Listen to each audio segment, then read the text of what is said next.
Morning, everyone. We're going to go ahead and get started. Thank you all for being with us today.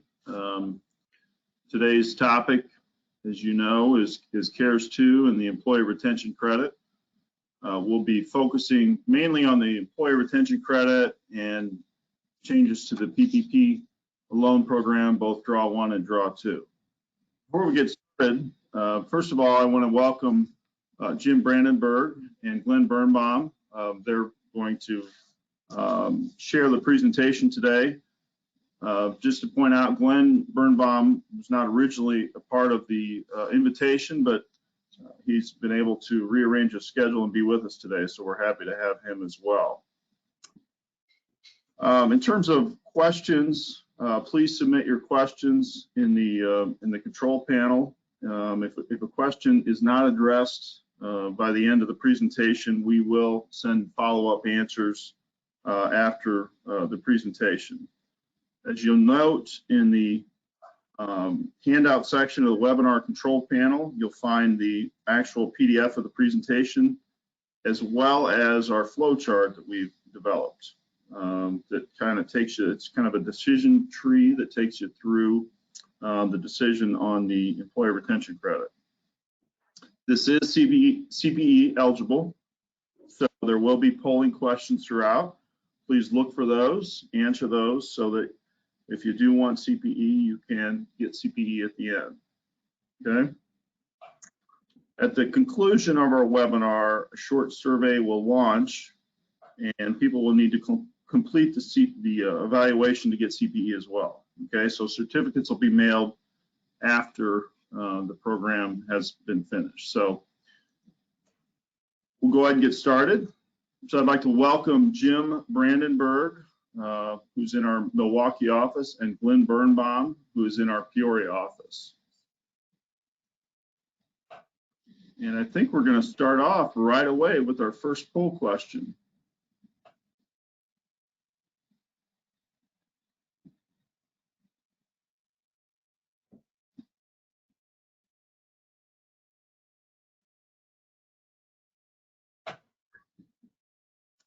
I don't know if we can see that poll or not. Jim and Glenn, can you see that? Yeah, I can see it, Tom. Yes, Okay. that's the question is, have you submitted a PPP loan forgiveness application yet? And just respond to that. Yes, no, yes, no, I'm ready to submit.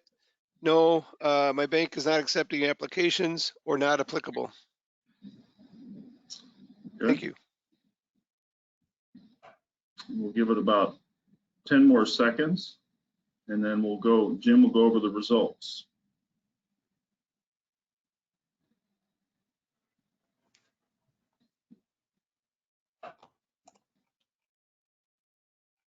Okay, results on our first poll question here. Have you submitted a PPP loan forgiveness? So we got more than half, 55% yes. We've got 14% no, but they're ready to submit it. Another 8% no because the bank is not accepting it, and then another 23% that this doesn't apply to. So thank you very much on our first question. Tom? Okay, good. Interesting results on that. It is a different time than March of last year, and so it is interesting to see how many of our our participants today are applying for the PPP loan. So I'd like to jump right in, and our first topic is the employee retention credit. You've probably heard about this, and there's a lot going on here, both in the 2020 credit from the changes in the new law that was passed on December 27th, as well as the 2021 credit eligibility. So with that, I'll turn the presentation over to Glenn Birnbaum. Glenn? All right, thanks, Tom. Yeah, so our first topic here is going to be the employee retention credit, and it's really a game changer because last year, before we had this bill that got passed in December, we could either do the PPP loan or we could do the ERC. We could not do both, and the vast majority, I don't think we had any client in our Peoria office I know that even did the ERC because the PPP was a better deal. So the game changer is, with this bill that got passed December 27th, now we can claim both the PPP and the ERC. as long as we don't double dip and claim it on the exact same wages. So this is retroactive back to March of 2020.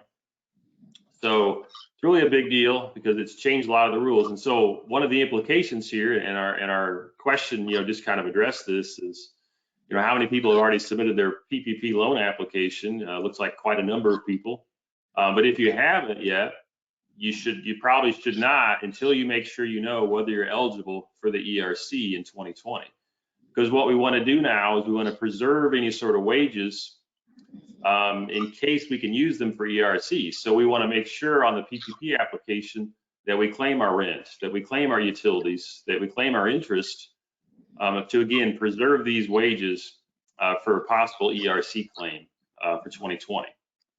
Now, Jim's going to talk a little later about they also added in some other expenses too. So again, we want to minimize our wages if possible if we think the ERC is in play. So that's the first game changer. The big thing then for 2021, as this next slide shows, is that it really expands and makes this credit a lot larger, a lot more applicable to more businesses. And so each one of these things kind of build on each other. So for 2020, the maximum wages per employee was $10,000 for the entire year. Now for 2021, it's going to be $10,000 per quarter per employee, so much bigger. The actual credit percentage is now going to be 70% for 2021. It was only 50% for 2020. So if you do the math on that, we're talking about $7,000 per quarter, where 2 quarters are potentially eligible right now. So that's $14,000 per employee for 2021. Okay. Is there a chance they might extend it? They could make it, for the 3rd quarter, for the 4th quarter. But right now it's just 2 quarters. So we're looking at $14,000. And then this last one here is another big one, is what kind of wages apply here? What do I get it on? And if I'm under now 500, or actually equal to or under 500, I get it on all wages paid. If I'm over 500, it's going to be just on wages paid for people not working. And we're going to dig into each one of these points. But each one of these kind of builds on each other, and it's rather significant, the potential here. Okay, so this next slide, we got to get a little technical here, and I'll be the first to say I'm not the foremost expert on the affiliation rules. But when we talk about some of these rules, like we're going to get into, did you have a decline in revenues? Are you over 500 employees or not? Did you have a partial suspension? We've got to remember these affiliation rules. And so we've got to kind of look at things in total and be wary of, do we have other common ownership across companies, right? Brother sister corporations or parent subsidiaries, these types of things that may force us to kind of look at everything in total. And then even that last point, the affiliated service group rules, and this comes into play on pension plans in particular, but it also comes in play here, is that even if you don't have this sufficient ownership or control, if you've got kind of a common management company, you may have to look at all these companies together, again, for these tests. So you got to be careful not just to look at a single employer concept. It could be multiple companies that are related. And Glenn, we've seen this work in clients' favor and out of favor. Yep. Could be a situation where you have a business that's really been hurt, and then a business that hasn't been hurt as badly. The aggregation of that in some cases has actually provided some opportunity. Yeah, it cuts both ways. Great point, Tom. Okay, so we've talked about 2021 a little bit. Now we're just going to kind of reset things and talk about what were these rules in 2020. Again, under this concept that now you may be eligible for the ERC and you may want to go back and actually claim it. So what are the requirements to be an eligible employer or qualified employer? You do have to be carrying on a trade or business in 2020. You got to be operational. And then there's these kind of 2 tests, and I'm calling them door number 1, door number 2, that you're going to have the ability to claim the ERC. So door number 1 is the qualitative assessment. It's, was the business partially or fully suspended due to some sort of government order, a government entity restricted, or limited your commerce, your travel, group meetings and things because of COVID-19. So this is the more squishy topic here. Door number 2 is more quantitative, much more quantitative. It's, Did the business, again, potentially considering it your affiliations as well, did the business have a significant decline in revenue? And for 2020, that's defined as a more than 50% decline in your quarterly gross receipts. And it begins in that first quarter that you have that decline, and then you get it through the quarter that that your revenues got back up to greater than 80%. And this is kind of hard to explain. We'll have some examples later that are going to crystallize this, but it is a more than 50% decline for 2020. So it's rather significant. Okay, let's go to the next slide then. So by the way, Glenn, thank you for introducing another new term since we got into the CARES Act, squishy. I mean, that should be noted. Yes. Squishy. So this, and Jim put this slide together, just kind of, when we're talking about am I eligible for a certain quarter, which quarters do I look at? You're talking about, let's say for Q2 of 2020, which would be a very common quarter to look at, kind of when everything hit, April, May, June, I'd be comparing my Q2 revenues for 2020 to my Q2 revenues of 2019. And so it just kind of cascades down there, but we haven't talked about this yet, but there is a special rule then for 2021 where I can actually look back to the previous quarter. So, for the first quarter of 2021, which we're in right now, we should definitely mention this one. I've really got two ways to be eligible under that door number 2. The first one would be, was my 2021 Q1 revenues, below, it's going to be 20% of 2019 revenues. So that's, a 2-year look back. Obviously, we don't know what our revenues are yet, so it's kind of hard to know that one for sure right now. But then there's a special rule that says I can look back to Q4 of 2020 to Q4 of 2019. So if you have this revenue decline, we'll talk about this, you may be eligible right now for Q1, even though the quarter hasn't ended yet. So keep that in mind. Okay. So now we're going to go back to more the squishy subject, the door number 1. Were you partially suspended? Were you fully suspended? And what does this all mean? Tom can jump in here, but there's not a whole lot of guidance on this point. Okay, there's not a lot of congressional intent documented. We do have the CARES Act statutory language, which is obviously the law. There's a bunch of IRS FAQs that have been released, and I think there's over 90 of these. But these aren't considered substantial authority. There was Senator Grassley, his office published some FAQs in late March, but this is the squishy topic that we're not sure how to interpret some of this stuff. But we're gonna go over some examples in the FAQs as some indication of what the IRS is thinking. So just to jump in a little bit, Glenn, I mean, this is really where it gets difficult for a lot of practitioners. If you don't fail the revenue decline test, door number 2, which we'll get into in a little bit, there isn't a lot, as we've covered here, there really isn't a lot of guidance. So you're really dealing with documenting your facts and circumstances against congressional intent. We can provide you, if you can't find the Grassley FAQs, we can provide those to you. If you Google that, you'll find those. It is considered authority. The IRS FAQs, as Glenn mentioned, are really IRS interpretation. We've done our homework on this topic in general, and we have learned in talking to other experts that there's some disagreement as to whether the IRS FAQs are completely in line with congressional intent. So there's a lot here, and again, I think if you fall under this category to get, to qualify for the retention credit, you just need to know that there's probably a little more work involved to get to that end conclusion. Okay, yeah, so thanks for that, Tom. So we're going to get into some more examples here, but again, back to this partially or fully suspended, does this government order have a more than nominal impact on your business? One of the more common examples would be, elective surgeries were disallowed in the medical area. right? You had some sort of limitation on your capacity for a bar or restaurant, some sort of non-essential business that was closed. I mean, these are all situations where this door number one was supposed to apply, and door number one is just for the narrow number of weeks or even days that this order was in effect. It's not necessarily automatically for the whole quarter. Whereas the door number two, if you meet that test, you're going to get it on that entire quarter. So we haven't mentioned that yet. Also, it can be an indirect impact. Maybe you weren't shut down, but a key supplier was, or key vendor, and then that had an adverse impact on your business. And that's one of the examples in the FAQ. I believe they talk about an auto parts manufacturer. But all of this it's very facts and circumstances based. And so we're going to talk about some of these FAQs on the next slides here.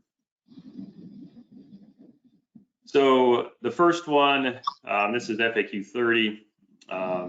The first one is, what if I have part of my business, this is kind of under some of these affiliation rules, maybe part of my business was partially suspended, another part wasn't. How does this all work together? And this is where they really first introduced this concept of a more than nominal. So, is a more than nominal portion of my business impacted? And so we'll see how that works. But that's where Tom was saying it could actually help you in certain cases. If you have a small part of your business that's more than nominal, it could possibly make your whole business eligible for this credit. Yeah, unfortunately, there's not really a lot of definitions of what the word nominal means in the IRS code. So that by itself is a little bit subject to some debate. So we won't get into that, but to clarify or to sort of make the point that there's a lot of interpretation here. Yep. Okay, so FAQ 33, and this is a good one to read because it also provides 3 different examples, which we don't have on the slides, but I'll talk about one of them. But this now introduces this concept of, well, were my business operations comparable? Were my operations after COVID comparable to my operations pre-COVID? And it's, again, kind of hard to know what this means, but one of the examples they talk about is, I believe it's a software development company, and facts matter. So the facts of the IRS's situation is that pre-COVID, every employee, or I think it says all employees, worked from home at least 1 day a week. Okay, all employees work from home at least 1 day a week. Then after COVID, the situation is, all employees now work from home 5 days a week. Okay, so the IRS is saying, they look at this and they say, are those operations comparable? And in their mind, they are comparable. So they don't believe that software company would be eligible for the ERC. Now, my question could be, well, what if not all of the employees worked occasionally from home or 1 day a week, right? The facts could change. We don't have any interpretation from the IRS. But in this case, kind of a more simple scenario, they say that's not good enough because people were used to working from home, basically. So that's just one example that is in this FAQ 33. Hey, Glenn, there's a question that came through. It's probably as good a time as any to cover it, and maybe okay. Jim would want to jump in too. Just to confirm, if a business was closed by the government for 2 weeks in a quarter, you only get an ERC credit for wages in those 2 weeks, not for the entire quarter. Is this correct? That's correct. Yep, and that's a big difference. So it's very specific on when that paycheck was written. And it really would only apply to those impacted as well, not all wages. Is that correct, Glenn? Well, it's going to depend on if you're considered a large employer or a small employer, which we're going to get into. Yeah. Yeah. Okay. Good. Yep. That's a good question. Yeah. Okay. So now FAQ 34, and this one actually has 6 different examples, and this gets into a situation where well, my business is remaining operational, but maybe there's limited, I'm open for limited hours or things, or I have capacity restrictions, and is this going to be considered, again, according to the IRS, a partial suspension of operations? In other words, does it have a more than nominal impact, these restrictions? And the most common example that's cited is a restaurant, and they go through this whole kind of litany, and I'll just kind of quickly summarize it. But initially this restaurant, you know, is unable to do indoor dining. They're unable to do outdoor dining. They can only do curbside for a few months. And so, you know, is that going to be considered a partial suspension? According to the IRS, they say, yes, that makes sense. That's a partial suspension. Maybe a few months later, indoor dining is still shut down, but now we're open up for outdoor dining. So we have outdoor dining, we have curbside. Is that considered a partial suspension? And the IRS says, yep, we'll go with that. That makes sense to us. And then finally, another month later, we are open for indoor dining. This business is open, but they do have to keep the tables 6 feet apart, and there's some other kind of restrictions. It's not super clear, but they do mention 6 feet apart on tables. And in this case, where you have indoor dining, you have outdoor dining, and you have curbside, is this going to be considered a partial suspension? And the IRS says, yes, it still is considered a partial suspension. So, you know, this business could be quite, you know, quite operational, have quite a bit of revenues, but in the IRS's mind, it's still restricting your business, your commerce. So that's the best fact pattern we have, you know, specifically applicable to a restaurant in these FAQs. Yeah, and the FAQs are very specific to the situation, and as many other professionals have pointed out, I mean, if you change one small fact pattern in those FAQs, it can change your conclusion quite a bit. So it's really impossible for Treasury, the IRS, for SBA, any of these bodies to really put you know, guidance out there that covers every specific situation, which again comes back to, we got to really look at your facts and circumstances. Okay, so we're going to now go to door number 2, which is more the quantitative case. And I think we had a question on this quantitative situation about revenue decline. It is a more than 50% revenue decline. 50% does not work. It's more than 50%. I would think there is no rounding to this. So, you know, how precise you want to get, but it's more than 50%. And these rules, and Jim's going to touch on this in the terms of the PPP later, second draw PPP, but these revenue rules follow basically IRS section 448. So it's really kind of your income tax basis, we believe, revenues. But obviously the challenge is we're talking about quarterly revenues. And so, you know, these internal financial statements, you know, how accurate are they? You know, usually we're pretty concerned about, is this December 31st revenue or January 1st revenue? But I don't know about you, but I'm not always as worried about, is this September 30th revenue or October 1st revenue? And so, you know, we do want to look back and make sure, you know, are these internal financial statements accurate on a quarterly basis? Because that's what matters. So, you know, we've got some examples here. It's probably best to, you know, quickly go over these. You know, in this first case, first of all, I like to keep the math simple. So I have every quarter of 2019 being $100,000. So I'm not good at math. So for quarter 2, let's say we're at 45,000, right? That's a more than 50% decline. So I'm going to get ERC for that quarter. That's the first quarter that I had the decline. Now Q3 comes in at 75,000. So it's not back to that more than 80% threshold. So I'm going to get ERC for that quarter. And then finally for Q4, I do go over that 80% threshold, but I still get it for that quarter. So that's a little tricky thing. Even though I'm over that 80% threshold, that quarter counts. It would just be the following quarter that you wouldn't get it. So let's go to another example on the other slide. This kind of drives this point home. So I start with the same situation. You know, I'm down 55% for quarter 2, but then Q3 I come back up and I'm only down 19%. And so right there, I know I'm not going to be eligible for that following quarter, that fourth quarter. Okay, but I'm still going to get it on that third quarter. So the reality of this is, if you meet that first quarter test, you're going to get it for 2 quarters automatically. Okay, it's just a matter of how long it goes on after that. Example 3, then I have the exact same situation as example 2, but look what happens here in Q4. My revenues go back down. I have a massive drop. I have a more than 50% drop in quarter 4. So you might think you get ERC for that quarter, but we don't believe so, because it's just for the first quarter that this happens, not for the second time that it happens.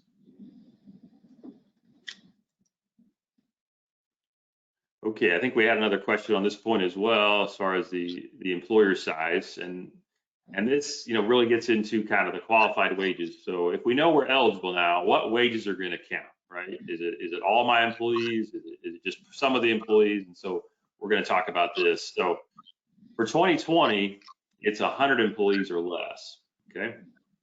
And the key thing here is it's your 2019 average. So it's not, it's definitely a pre-COVID calculation. And this is full-time employees. It's people that work, 30 hours a week or average 130 hours a month. So with PPP, it was a headcount concept, the number of employees. I'm talking about full-time employees. I'm talking about part-time employees, temporary employees. It was a headcount concept for PPP. For the ERC, it's not a headcount concept. It's easier to meet these rules because 130 hours a month, as an example. So why is this important? Well, if I'm at 100 employees or less, I'm going to get this ERC on all wages paid. Okay. If I'm over 100, again, I'm talking about 2020. If I'm over 100, I'm just going to get it for people who are being paid not to work. Okay, so that's a huge difference, and it creates another kind of questionable or difficult situation of what does it mean to be paid not to work, and we talk about this on the next slide. Okay, so remember, it's 100 for 2020, it's 500 for 2021. So this is a really big deal in 2021. So what the statute says is you've got to be paying them not to work. What's this mean? Well, are they being furloughed and we're still paying their wages? We're still providing health insurance. That's fairly simple. The real tricky part is it's again back to this comparable services thing. What if the employee isn't working as much? Their workload is reduced. Is there some argument to say that they're not providing comparable services? And I know Tom's looked at this a lot, so feel free to jump in on this point, Tom. But this is a tough issue here, and you've got to evaluate how much how much is going to cost you to get a legal opinion on some of this, because it's not clear how this works. Yeah, and there's somewhat of a broad range of interpretation on this point. But again, remember, you got to be an eligible or qualified employer, right? And either under one of the two tests, whether or not you qualify. Then you get into, okay, what qualifies? And of course, large employer versus small employer comes into play here. So broad range of interpretation. Need to come to a reasonable basis for your conclusion, right? If you believe that during a sort of retraining period where you redeploy people into a different job that qualifies for the credit, you may want to get the advice of an attorney on that to make sure you have a reasonable basis for your conclusion. If someone would come along and disagree with that conclusion later, that may be useful for you to have that. So, but a lot of interpretation here. Practitioners are looking at the FAQs and frankly just trying to understand the intent. I mentioned the Grassley FAQs out there, which are really kind of in an article form that give you some guidance, authoritative guidance. So this really becomes, again, kind of a drill down into your facts and circumstances. Very good. Okay, so just a little bit more on the qualified wages for 2020. Remember, the maximum dollar amount is $10,000 per year. That's going to be, for 2020, that's a $5,000 credit per employee. Employer health insurance does count as wages. Self-employed earnings, this is a big one. Self-employed earnings does not count. Okay, so it actually has to be, W-2, I believe, Medicare wages. So as an example, I don't believe commodity wages would count. You got to be careful that if you've claimed the FFCRA credit, that you can't double dip, you can't count those wages. And then this is a real tricky situation here, but definitely certain family members don't count. We know that the individual owner and the spouse are not mentioned in the FAQ, but if we dig a little deeper under Code Section 51I, it would appear that based on whether you have more than 50% ownership or not, that in some situations, owners and spouses would not count, and maybe in a rare situation, they could count if no one else indirectly was considered to own the company. But this is something we'd really like to get more guidance, because the FAQs, which again are not authoritative, they leave off the individual owner and spouse, and it only, it requires this deep dive into the code section to understand that it's probably a lot stickier wicket than it might appear initially. So right now we want to be real cautious about claiming any individual owners or spouses, despite the fact that they're not on the FAQ. That's FAQ 59. Here's a big one, and this is different, from PPP. Jim's going to talk about this. PPP is, not considered taxable income. Well, the ERC is considered taxable income, so you're going to have to pay tax on this. You treat it as a reduction in your expenses, but it has the same effect. It's considered taxable income, and right now, all the guidance we're seeing is that so if we're talking about 2020 now, and I'm going to go back and make a claim for Q2, I'm going to do a 941X. That's going to affect your tax return for 2020. So as an example, if I had a fiscal year end and I already filed a tax return, with the June year end or September year end, and I go back in and do an ERC claim for the second quarter, I'm going to have to go back and amend that tax return. So this does impact our income tax returns for 2020. And so that has a big implication on, how quickly we want to file and all those things. And then the last point on this slide is that, if you do a 941X, this is a paper process right now. There is no way to e-file it. And, it could easily be, 5 or 6 months, possibly even longer, with the mail system and everything, before you'd even get this cash. So now we're in this situation where we're having to pay income tax on something, and we may not receive the cash for a number of months. So just something to be aware of. It's a big deal that we didn't have to deal with PPP last year. Hey, Glenn, probably a good question to just jump right now. One of the participants asked, is the reduction of revenues accounted for on a cash basis? What was actually deposited, not billed? Okay. So there's, different answers on this, but for the ERC, it should be based on your income tax under that section 448. So it's whatever your method of accounting is for income tax purposes. Different story for PPP, which Jim's going to get into. So if you're on the cash basis for the income tax return, then it would be cash basis for ERC. Yeah. And the other question here, which I think we covered, is the guidance on affiliation of entities the same as it is for PPP? Guidance would be different, right, Jim? Because the SBA has their own affiliation rules. So one of the big things to remember here is that PPP is the SBA, Small Business Administration. Right. The ERC is the Internal Revenue Service, Department of Treasury. So it's two different branches, and they can have two different rules. And in this case, they do have two different rules. Yeah, they do. It's a different set of guidelines they have for that, Glenn. Good. Which is helpful. So Glenn, let's we're kind of running. We've really dug into this. I know we want to get to some of the PPP and continue to welcome the questions. We've got a little cost benefit analysis here for each 2020 and 21. So let's cover those, and then we'll jump over to Jim. Okay, yeah, these are somewhat kind of a recap slide series. What do we have to consider? For 2020, right? You just got to remember it's going to be $5,000 per employee. Remember, it is taxable, so you got to factor that in as well. It's a lot easier if you meet that revenue decline test, right? Because then I know I'm going to get it for 2 quarters. So remember that. I don't have to get real specific with the number of weeks. Have you already submitted your PPP loan or not?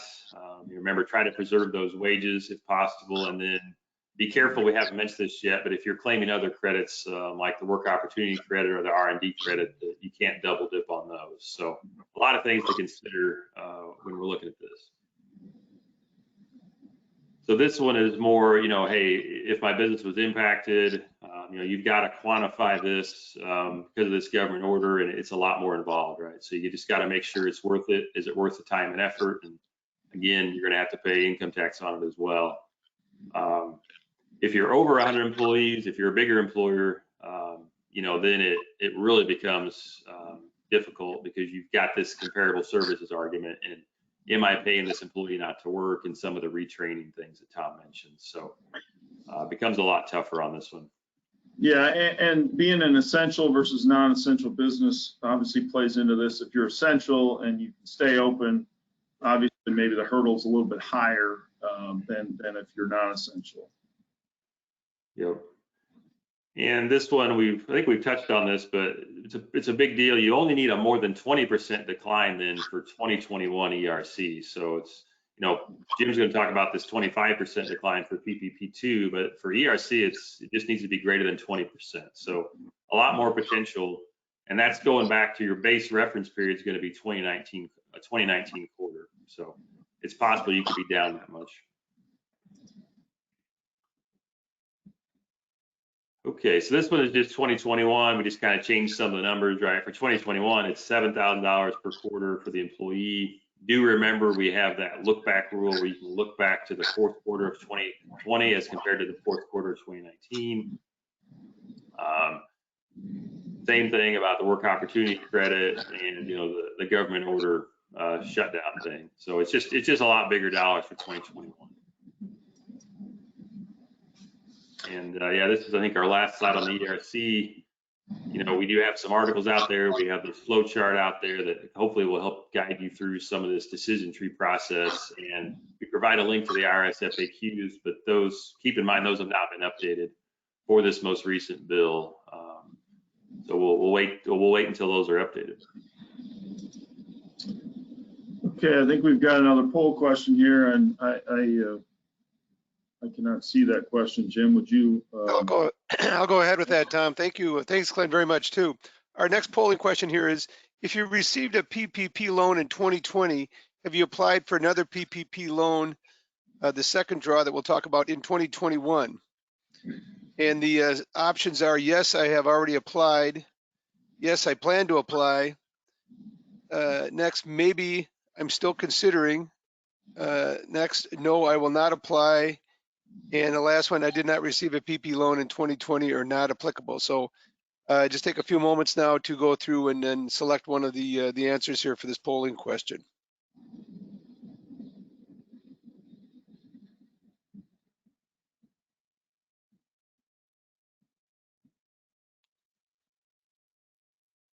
Okay, close the poll question here. We can check the results here if you've got those. So we've got yes.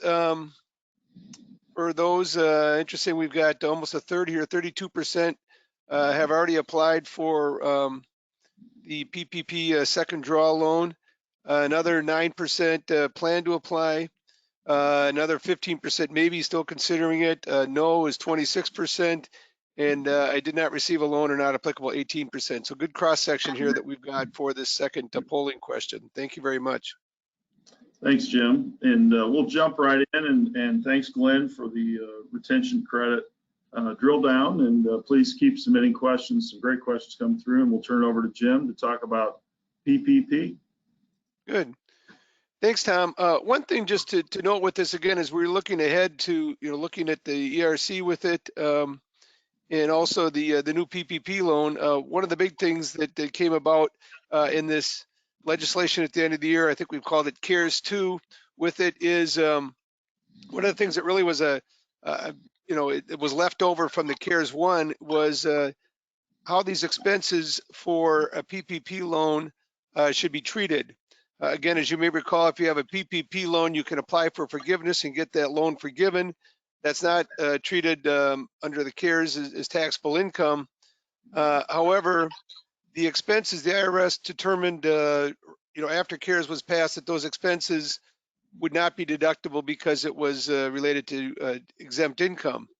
Well, there was a lot of concern with that. Legislators on both sides of the aisle were surprised with that. So it really took, Congress really since the bill passed almost to come up with the next bill to put something in there to change that. Since they couldn't change, they have the IRS change their interpretation. They needed to change the law, and that happened in this CARES 2 at the end of the year. So here's what they did, and we just kind of summarize it here with this slide. That again, the PPP loan forgiveness is not considered gross income. That's the same. That didn't change. The second point, this is what changed, is those expenses used with the PPP loan are now deductible. Okay, so that's a significant change. And then what they also put in for number of companies or pass-through entities, you know, S corporation or a partnership, you get the basis to increase with it again, so that if you have a later distribution, you're not going to get a trigger a gain. There's an outside basis increase for S corporations and partnerships with it. There is some question as to when that basis increase occurs. You know, is it as you spend the money? Is it when you apply for forgiveness, or when you actually receive that from the SBA? A guidance on that is needed as to when that applies. And then another question that's come up, and again, maybe the IRS will address this too, but if you're an S corporation, you have what they call a accumulated adjustments account. If you were a C corp before being the S corp, that any tax exempt income does not go into your AAA. So you could have a distribution from an S corp that could cause a taxable dividend if you have that. So that's something to be aware of. We do have an example coming up on that. Here's our example here that we're going to go through here briefly again. And believe this, you can look through this later on too, but we have $100,000 PPP loan. Company has $500,000 of book income. And again, in this case, there's just $400,000 of taxable income. They don't have to pay tax on that $100,000 of debt forgiveness income. And the company in this case always distributes all its book income each year. And it was a C corp before this and had some E&P of $1 million. So what we're really looking at is, when is that basis increased? When are the distributions made by the S corp, and why is this important? Let's go to the next slide here, and you can see that what we have here is we've got the four situations here. That basis increased in 2020. That's the two left columns, or 2021 is the two right columns. And then the next thing is the distribution. Does it happen in 2020 or 2021? And again, you can kind of work through the numbers here. I think the key thing to point out is this third column here. If that basis increase does not happen until 2021, but you made the distribution in 2020, you can see here we have $400,000 of taxable income. Again, we don't get that basis adjustment yet because that doesn't happen, let's say, until 2021. But then we distributed out $500,000 of the company's income. And again, we have that prior, we don't have sufficient AAA with that. We have the prior earnings and profits there, so that we could have a taxable distribution for that in 2020 with it. So these are some things just to be aware and just to monitor with it, again, until we get some IRS guidance on, when to make that basis adjustment. But again, it can have a difference with it. Here's another one that's just a little chart. Some of these questions have been coming up. Again, just as we're looking at ERC and looking at the new PPP loan, we're also filing some 2020 tax returns and financial statements. So some of these issues do come up. In this one, we just put a little chart in here is sort of some of the book impact and the tax treatment. The debt forgiveness for books, again, that can be reported either in 20 or 21. With it, there's some different guidelines with that as to when that may get recorded. The expenses for books, again, those are going to happen in 2020 as those were incurred. The debt forgiveness for tax purposes, again, that's not taxable. That's not taxable in 20 or 21. Again, that was part of the statute with it. The expenses, those are deductible in 2020. And again, that was part of the this CARES 2 that just passed here in December. Again, that was one of the key points that we have. This basis adjustment that we just talked about, for S corp or partnership, again, either 2020 or 2021. Again, we need some further clarification from the IRS on that. And this last point, as I talked about before, for the AAA, that again, that's not part of AAA, that debt forgiveness activity. So again, I think just a good refresher and a good chart to kind of go through here, and we'll see if we get any more guidance on that. Okay, looking now at some of the PPP loans. Again, this bill did have some changes with both existing PPP loans and then also what they call the second draw. We'll go through those in a minute here too. Some of the new items that they have with this, again, for loans under $150,000. They have a new form that's going to come out just to avoid some of the documentation that you're going to need for loans under $150,000. The other thing change that they made with it for the PPP loan is, with the first one you had, the covered period was 8 weeks or 24 weeks. Well, now you can have any period that is between there. So it could be 10 or 20 weeks. You don't have to have either 8 or 24. It could be, as long as it's more than 8 and less than 24, you could fall within there. And then what they did include here is that any of the health insurance items, disability, those are treated as payroll for PPP purposes. So that was included with this bill as well. As Glenn mentioned earlier, one of the things that they added to with this CARES 2 bill is they expanded on some of the non-payroll expenses for PPP loan. Again, you can't increase the amount of your PPP loan, but you can increase some of the non-payroll costs. Again, that may be important to perhaps help you maximize your employee retention credit that Glenn went through. But there's 4 categories of items they have here. And again, some of the guidance goes through these a little bit more in depth, but there's a covered worker protection expenses. Those can be either operating or capital expenses. It could be some supplier costs that is essential to the operations of the business, operation expenses or business software or cloud computing. There's also some covered property damage. If there was some vandalism that the company had this year that wasn't covered by insurance, that could be included in there as well. And then another change that they made with this is that they had the EIDL, or the emergency loan that you could get from the SBA. That was adjusted from your PPP. That's been changed, repealed retroactively. So that won't reduce that if you got that $10,000 advance. Okay, here's some of the changes here. Again, this they referred to as this, PPP 1 or first draw that you have. Again, this has been extended through March 31st. Again, you can still apply with this through March 31st. Again, you still have a maximum of $10 million with it. And again, as you may recall with the PPP loan, it's at 2.5 months of your salary. And again, they look at the average monthly salary, and you look at either 2019, or in this case, you go to 2020 with it. They have expanded this to include 501c6 organizations. Those would be like chambers of commerce that could fall within there. There's also some destination marketing organizations that fall within there, and I think they've addressed that in some of the SBA guidance. They still have the same threshold, so just be aware of this. That's the 60-40 split, that you have 60% again for your payroll costs, 40% for non-payroll costs, including this new category. And there's also this 500 employee maximum that you have, so just be aware of that. One thing that we'll talk about, and it comes up in a couple situations here, is this NAICS code, this business code that you can have. It's 500 employees, and that's per location. Again, NAICS 72 is mostly a hospitality type code, or with the restaurant with it, it can go up to 500 employees per location. So be aware of that.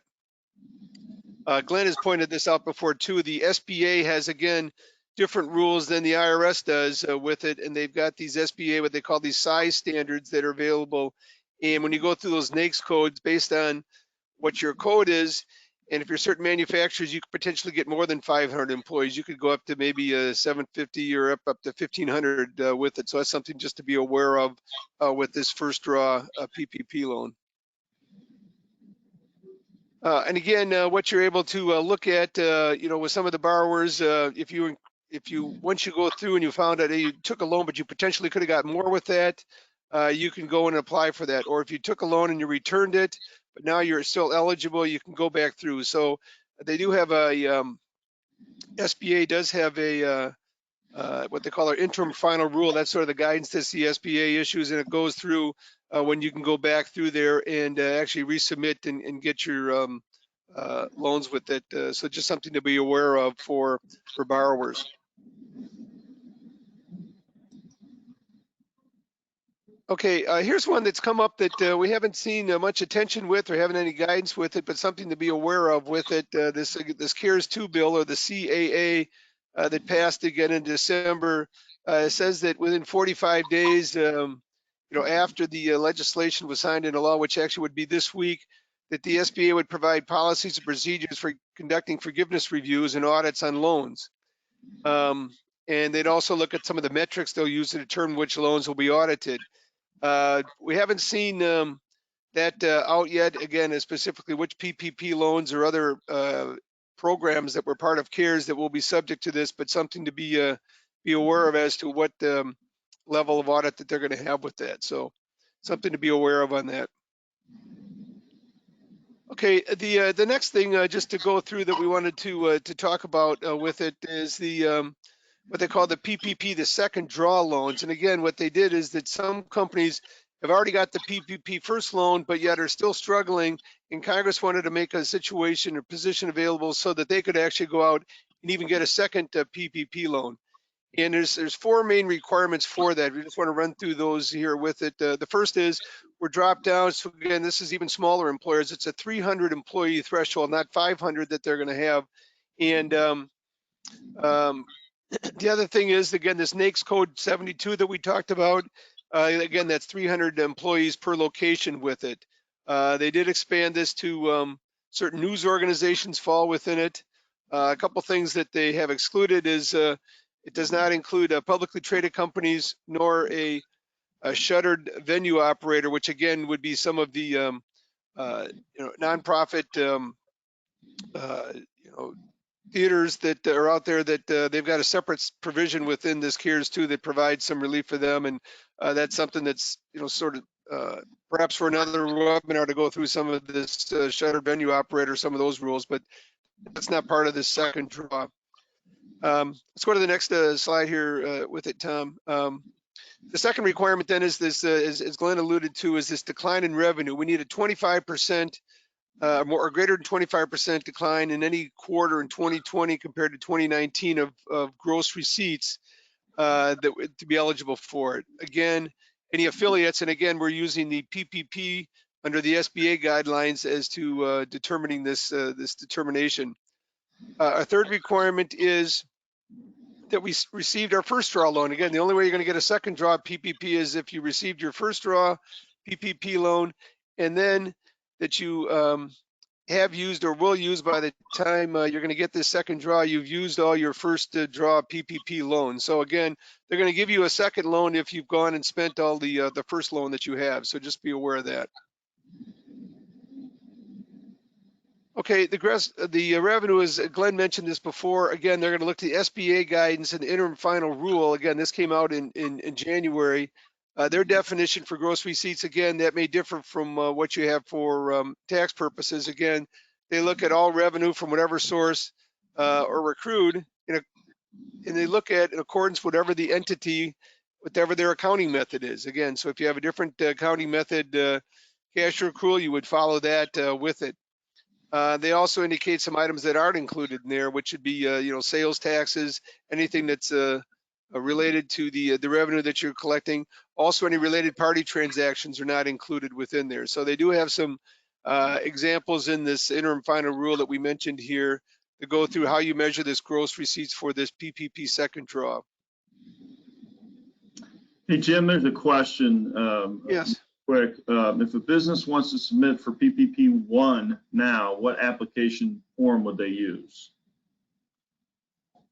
I think they've got the regular application form that's, I think, been updated with it. I'd have to check what that number is. Maybe Glenn can track down what that number is there. Yeah, it has a date. It says borrower application form revised January 8th, 2021. So that's the one you'd want to use. Okay.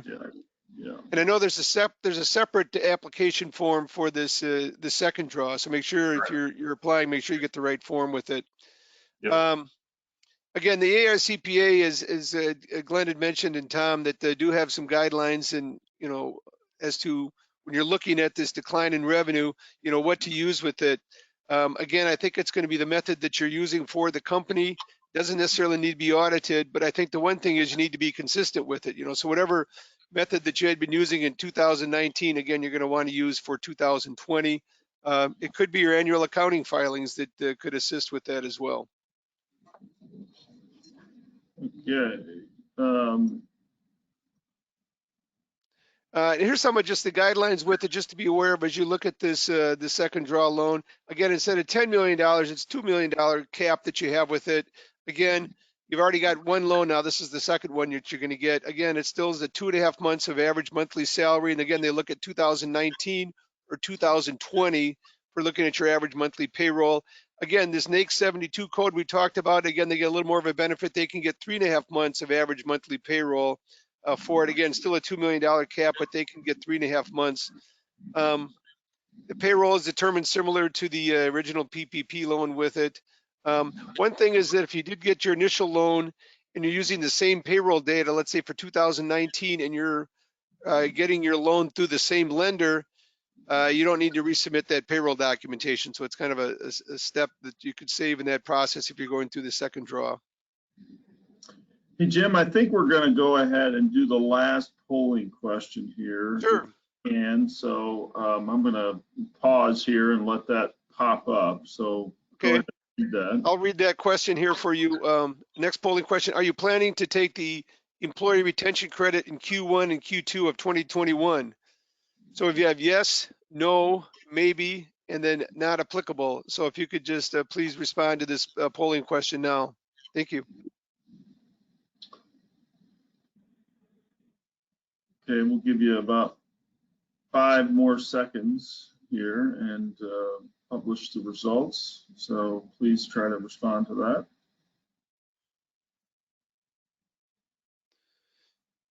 Okay, here's our results with it. We got 21% are looking at getting the retention credit in 21 here, 19% no, and then maybe 41%. So a good number than 20% not applicable. So you know, potentially maybe half of you know, the polling audience here potentially getting this in 2021 here. So thank you very much for responding.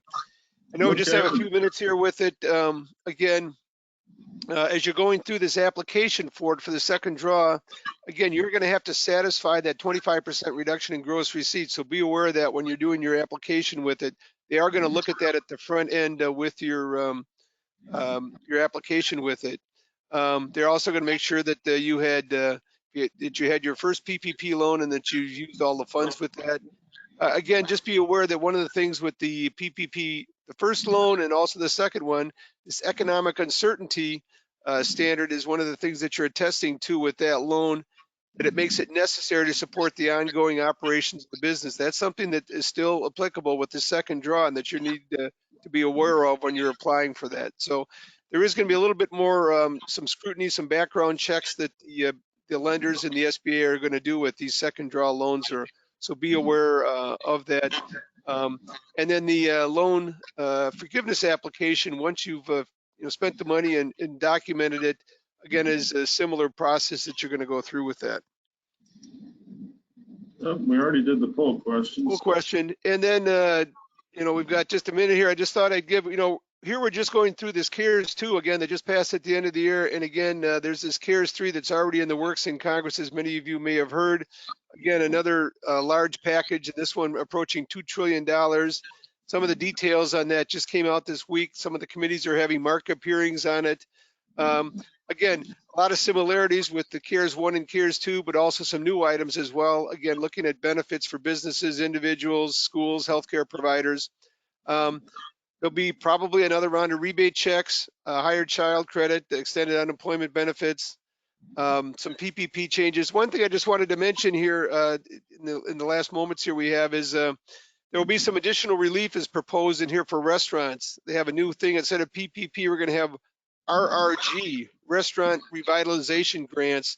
Again, a little easier to qualify for these, again, but similar treatment as far as non-taxable, deducting the expenses and some basis adjustments. So something to keep our eye on in the next couple of weeks. Congress wants, and the administration want to move quickly on this. They just need simple majorities in the House and the Senate.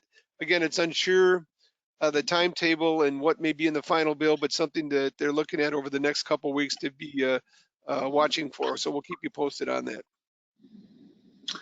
Okay, Jim, thank you very much. Thank you, Jim. I know the employee retention credit took up quite a bit of our presentation today, and we know how important that was. And so Jim had to go through several slides there to cover PPP 1 and PPP 2, and then a little bit about what we see in our future. But with that, we do have some questions that we'll have to address after the webinar today, but to be respectful of everyone's time, we're going to conclude our webinar today. I'd like to thank our panelists, Jim Brandenburg and Glenn Birnbaum. And again, my name is Tom Bayer, and I'm a partner in the Indianapolis office. And we appreciate everyone's attendance today. And please feel free to reach out to us if you have any follow-up questions. Thank you very much. And this ends our webinar for today. Thank you. Thanks, everybody.